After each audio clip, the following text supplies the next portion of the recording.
السلام علیکم ویورز، دس از اختشام الحاکم میں پولیٹیکل سائنس۔ سو ویورز، آج ہم جو ٹاپک پڑھنے جا رہے ہیں وہ ہے ڈیوڈ آسٹن سسٹم انالیسس۔ سو ویورز، آپ کو یہ بتانے جا رہے ہیں کہ ہم نے مظہر الحق کا جو کتاب ہے political science theory and practice, اس کو ٹاپک وائز شروع کیا ہے۔ تو اگر آپ اس چینل پر نئے ہیں تو اس چینل کو سبسکرائب کریں تاکہ آپ پہلے ویڈیوز بھی دیکھیں اور اس سے مستفید ہو جائیں۔ So without wasting any time, let's jump toward our topics. تو آج کا جو ہمارا ٹاپک ہے وہ ہے ڈیوڈ آسٹن سسٹم انالیسس۔ دوستو، سیکنڈ ورلڈ وار سے پہلے انسٹیٹیوشنل اپروچ ہوا کرتا تھا۔ اس کا مطلب یہ ہے کہ پولیٹیکل سائنٹسٹ جو تھے وہ صرف انسٹیٹیوشنز کو اسٹڈی کرتا تھا، like state, government, legislature, executive etcetera. But after second world war behavioural revolutions کی وجہ سے پولیٹیکل سائنٹسٹ نے سسٹم اپروچ کی اسٹڈی شروع کی، اور اس سب سے پہلے American political scientist David Easton نے سسٹم اپروچ شروع کیا، اور اس کو مزید گیبریل آلمونڈ نے اس کو مزید اس میں بہتری لائی۔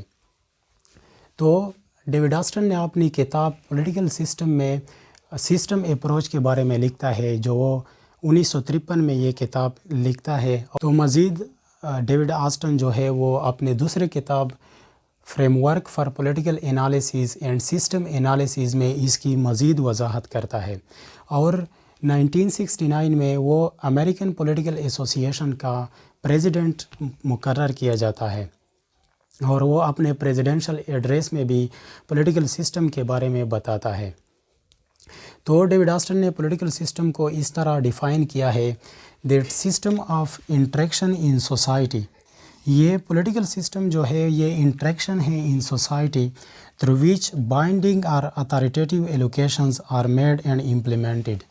یعنی جو پولیٹیکل سسٹم ہے وہ انٹریکشن ہے ان سوسائٹی، لائک ایک پولیٹیکل پارٹی ہوتی ہے، وہ گورنمنٹ تک پہنچ جاتی ہے، تو وہ جب گورنمنٹ میں ہوتی ہے وہ اتھارٹیٹیو ڈیسیجنز بناتے ہیں۔ تو system of interaction in society کا مطلب یہ ہے کہ یہ ایک گورنمنٹ ہے، اور اس میں مختلف M N As, M P As interaction کرتے ہیں، اور اس کے نتیجے میں تھرو وچ بائنڈنگ اور authoritative allocations are made and implemented, جس کی وجہ سے اتھارٹیٹیو اور binding allocations made and implement کیے جاتے ہیں۔ اس کا مطلب یہ ہے کہ جو آؤٹ پٹ وہ ہمیں دیتے ہیں وہ اتھارٹیٹیو ہوتے ہیں، اور وہ ہم پر بائنڈنگ ہوتے ہیں، یعنی ہم اس کو ضرور اوبے کریں گے۔ تو یہ جو آؤٹ پٹ ہوتے ہیں یہ لوگوں کے نیڈز اور اس کے ڈیمانڈز کی وجہ سے بنائے جاتے ہیں، یعنی کہ لوگوں کے چند نیڈز ہوتے ہیں اور وہ گورنمنٹ تک پہنچاتے ہیں through different ways such as riots, through expressions, through political parties etcetera. تو گورنمنٹ میں وہاں پہ پروسیس ہو جاتا ہے اور وہ ہمیں آؤٹ پٹ دیتا ہے۔ تو یہ جو اتھارٹیٹیو ایلوکیشنز ہوتے ہیں یہ لوگوں کے نیڈز کی وجہ سے ہمیں آتے ہیں۔ تو جو ڈیوڈ آسٹن کا سسٹم ہے وہ 2 پارٹس میں ڈیوائڈ کیا گیا ہے، یعنی کہ اس سسٹم کا 2 پارٹس ہے۔ نمبر 1 جو ہے وہ ہے انوائرمنٹ، اور دوسرا ہے پولیٹیکل سسٹم۔ تو اگر ہم آئے ڈیاگرام کی طرف، تو یہ انوائرمنٹ ہے، اور اس کو اس باؤنڈری کی وجہ سے، اس باؤنڈری کے ذریعے پولیٹیکل سسٹم سے علیحدہ کیا گیا ہے۔ تو پولیٹیکل سسٹم کو اگین ہم 4 ٹائپس میں ڈیوائڈ کر سکتے ہیں، like input, conversion process, output and feedback. اگر ہم ڈائیگرام میں اس کو دیکھیں تو اس کی وضاحت اس طرح ہوتی ہے کہ یہ پولیٹیکل سسٹم ہے، یہ باؤنڈری کے اندر جو ہے یہ پولیٹیکل سسٹم ہے، اور اس میں سب سے پہلے ان پٹ آ جاتا ہے، دوسرا جو ہے وہ کنورژن پروسیس ہے، پھر یہ آؤٹ پٹ میں تبدیل ہو جاتا ہے، اور فیڈ بیک کی صورت میں پھر ان پٹ کی طرف جاتا ہے۔ تو یہ ایک سائیکل شروع ہو جاتا ہے، اور پولیٹیکل سسٹم میں ہم اس کو 4 حصوں میں ڈیوائڈ کرتے ہیں۔ تو ابھی آتے ہیں ہر ایک کو تفصیلاً پڑھتے ہیں۔ نمبر 1 آتا ہے انوائرمنٹ۔ انوائرمنٹ جو ہے اس میں مختلف قسم کے ایشوز آ سکتے ہیں، such as social, economic, political, religious etcetera. تو یہ سوسائٹی میں ڈیفرنٹ نیڈز ہوتے ہیں اور ڈیفرنٹ ایشوز ہو جاتے ہیں، تو پھر یہ ان پٹ کی طرف جو ڈیمانڈز لوگوں کے ہوتے ہیں یہ ان پٹ کی طرف آ جاتے ہیں، اور یہ پولیٹیکل سسٹم جو ہے یہ اس باؤنڈری کے ذریعے انوائرمنٹ سے جدا ہوتا ہے، انوائرمنٹ سے علیحدہ ہوتا ہے۔ باہر انوائرمنٹ ہوتا ہے اور اندر پولیٹیکل سسٹم ہوتا ہے، اور اس باؤنڈری کی وجہ سے وہ علیحدہ ہوتے ہیں۔ تو پھر ان پٹس جو ہوتے ہیں وہ 3 ٹائپس کے ہوتے ہیں، like demand, support and apathy. First of all ہم ڈیمانڈس کی بات کرتے ہیں اور آخر میں ہم پھر ایپیتھی اور سپورٹ کی طرف بھی آئیں گے۔ تو یہ ان پٹس جو ہوتے ہیں یہ ایکسپریس کیا جاتا ہے through riots, through public opinion, through political parties, یعنی ان پٹس جو ہوتے ہیں یہ ڈیمانڈز جو ہوتے ہیں لوگوں کے، وہ political parties, M N As, M P As اور تھرو ریاٹس ایکسیکٹرا وہ اندر گورنمنٹ تک پہنچ جاتا ہے اور اس پر پولیٹیکل پروسیس جو کنورژن پروسیس ہے وہ شروع ہو جاتا ہے۔ تو یہ ان پٹس جو ہے یا ڈیمانڈز جو ہے یہ اکنامک بھی ہو سکتے ہیں، لائک لوگ ڈیمانڈ کرتے ہیں ہائی اسٹینڈرڈ آف لائف یا جاب اپرچونٹیز ایکسیکٹرا۔ یہ ریگولیٹری بھی ہو سکتے ہیں، like demand of peace keeping, rules regulation etcetera.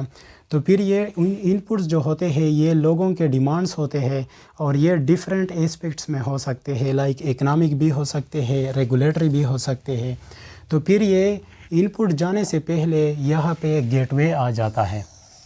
یہ ان پٹ کنورژن پروسیس میں داخل ہونے سے پہلے یہاں پہ ایک گیٹ وے آ جاتا ہے اور یہاں پہ گیٹ کیپر بیٹھے ہوتے ہیں۔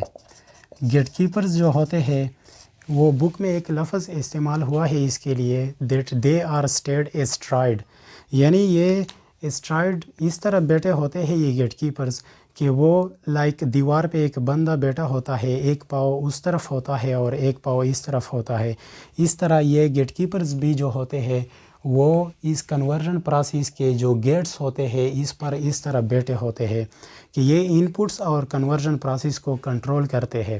تو یہ جو ڈیمانڈس ہوتے ہیں لائک 1 لاکھ لوگوں کے جو ہے وہ ویشز ہوتے ہیں، اباؤٹ 1 لاکھ لوگوں کے ویشز ہوتے ہیں، تو پھر اس میں 1000 اس کے ڈیمانڈز بن جاتے ہیں اور ان ہزاروں میں سے جو 100 ہوتے ہیں وہ سب سے امپورٹنٹ بن جاتے ہیں۔ تو پھر یہ امپورٹنٹ جو ڈیمانڈ ہوتے ہیں وہ ان پٹ میں ڈیمانڈز کی صورت میں اس طرف جاتا ہے۔ تو پھر یہ گیٹ کیپرز جو ہوتے ہیں اس میں 90 کو جو ہوتے ہیں وہ روکتے ہیں اور 10 کو پاس کرتے ہیں، یعنی کہ جو امپورٹنٹ ڈیمانڈز ہوتے ہیں اباؤٹ 100 وہ یہ گیٹ کیپرز 90 اس کو بلاک کرتے ہیں اور 10 اس کو الاؤ کرتے ہیں اور وہ کنورژن پروسیس میں داخل ہوتے ہیں۔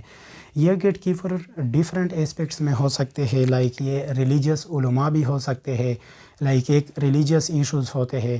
تو پھر یہ علماء گیٹ کیپرز کی طرح بیٹھے ہوتے ہیں اور وہ ایشو کو اندر آنے نہیں دیتے کہ یہ ہمارے ریلیجن پر ایک طرح کے اٹیک ہے۔ تو اس طرح ریلیجیس جو گیٹ کیپرز ہوتے ہیں، بڑے بڑے علماء ہوتے ہیں، وہ اس طرح ایشوز کو اندر ہونے نہیں دیتے، داخل نہیں ہونے دیتے۔ لائک فلسطین یعنی اسرائیل کا تسلیم کا جو ریکگنیشن کا جو مسئلہ ہے، تو یہ اگر عوام چاہے کہ ہم اسرائیل کو تسلیم کرنا چاہتے ہیں اور وہ گورنمنٹ کو یہ ڈیمانڈ کرتے ہیں کہ آپ اس کو تسلیم کریں، تو پھر علماء ایز گیٹ کیپر آ جاتے ہیں اور یہ یہاں پہ گیٹ وے میں بیٹھ جاتے ہیں کہ یہ ہمارے ریلیجن پر ایک طرح کا وار ہے۔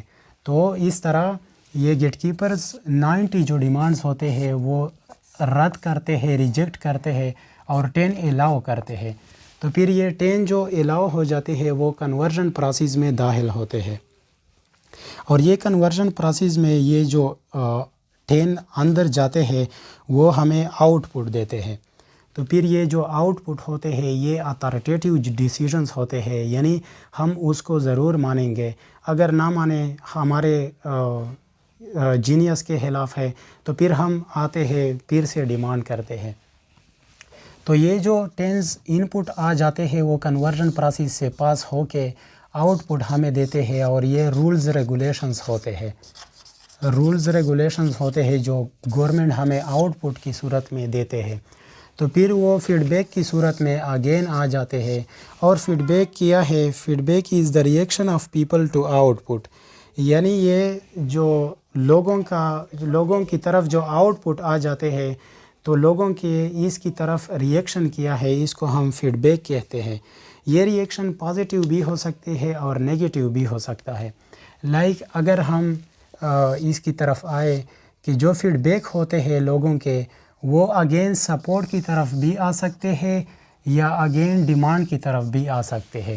اگر ہم فیڈ بیک میں کہیں کہ لوگ اس کو سپورٹ کرتے ہیں تو پھر یہ لا لوگ سپورٹ کرتے ہیں، اور سپورٹ کا مطلب یہ ہے کہ لوگ اس کو اوبے کرتے ہیں، پے ٹیکسز کرتے ہیں، اوبے گورنمنٹ ایکسیکٹرا، یعنی کہ گورنمنٹ ایک لا بناتی ہے کہ آپ اتنے اتنے ٹیکس ادا کریں گے، تو اگر لوگ اس کو ادا کرنے پر آمادہ ہو جائے تو پھر ہم کہتے ہیں کہ لوگوں نے فیڈ بیک کی صورت میں اس کو سپورٹ کیا۔ اور اگر اس کو لوگ نہ مانیں تو پھر اس کو اگین ان پٹ کی طرف آ جاتا ہے اور لوگوں کے ڈیمانڈ بن جاتے ہیں کہ یہ جو ٹیکسز ہے یہ بہت زیادہ ہے، حد سے زیادہ ہے، تو پھر اگین ڈیمانڈ کرتے ہیں کہ تھوڑا اس کو کم کیا جائے، تو پھر یہ فیڈ بیک کی صورت میں اگین ڈیمانڈ بن جاتا ہے۔ تو یہ فیڈ بیک جو ہے یہ سپورٹ کی صورت میں بھی ہو سکتا ہے اور ڈیمانڈ کی صورت میں اگین بھی ہو سکتا ہے۔ اگر لوگ اس کے جو آؤٹ پٹ گورنمنٹ نے دیے اس کو سپورٹ کرے اور اس کو اوبے کرے تو پھر یہ سپورٹ بن جاتا ہے، اور اگر فیڈ بیک کے ذریعے وہ اگین ڈیمانڈ کرے اور کچھ ترمیمات کرنا چاہے تو پھر یہ ڈیمانڈ بن جاتے ہیں اور یہ اگین کنورژن پروسیس میں آتا ہے اور یہ پھر سے آؤٹ پٹ دیتا ہے اور یہ سائیکل اگین شروع ہو جاتا ہے۔ تو اس لیے کہا جاتا ہے کہ یہ جو ڈیوڈ آسٹن کا پولیٹیکل سسٹم ہے وہ ایک فلو سائیکل ہے، یہ ان پٹ سے کنورژن کی طرف جاتا ہے، کنورژن سے پھر آؤٹ پٹ کی طرف اور پھر فیڈ بیک کی صورت میں اگین ان پٹ کی طرف جاتا ہے، اور یہ ایک ایز اے فلو سائیکل شروع ہو جاتا ہے۔ تو آتے ہیں اس کی سمری کی طرف کہ جو ڈیوڈ آسٹن ہے اس نے ورلڈ وار سیکنڈ کے بعد سب سے پہلے امریکن یہ پولیٹیکل سائنٹسٹ ہے، اس نے سسٹم اپروچ کو جو ہے شروع کیا اور اس کو اسٹڈی کرنا شروع کیا۔ تو اس نے ایک ڈیاگرام ہمیں دیا کہ یہ جو انوائرمنٹ ہے یہ پولیٹیکل سسٹم سے ان باؤنڈری کی وجہ سے جدا ہوتا ہے، اور یہ انوائرمنٹ میں لوگوں کے ڈیفرنٹ ہزاروں خواہشیں اور ہزاروں ڈیمانڈز ہوتے ہیں، تو پھر یہ لوگوں کے ان پٹس اور ڈیمانڈ بن جاتے ہیں، اور یہ ان پٹ کنورژن پروسیس، یعنی یہ کنورژن پروسیس جو ہے اس کو ہم ان سمپل ورڈ گورنمنٹ کہہ سکتے ہیں کہ یہ ایک گورنمنٹ ہے۔ تو پھر گورنمنٹ اس پر ڈیبیٹ کرتے ہیں، ڈسکشنز کرتے ہیں، اور اس کے نتیجے میں وہ ہمیں آؤٹ پٹ دیتے ہیں، اور output as a rules regulations کی صورت میں ہوتے ہیں۔ تو پھر فیڈ بیک کی صورت میں ہم یا اس کو سپورٹ کرتے ہیں یا اگین ڈیمانڈ کرتے ہیں گورنمنٹ سے کہ اس میں کچھ ترمیمات کیا جائے۔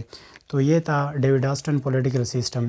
ملتے ہیں نیکسٹ سیشن میں گیبریل آلمنڈ پولیٹیکل سسٹم کے ساتھ، تب تک کے لیے اجازت دیجیے، اللہ حافظ۔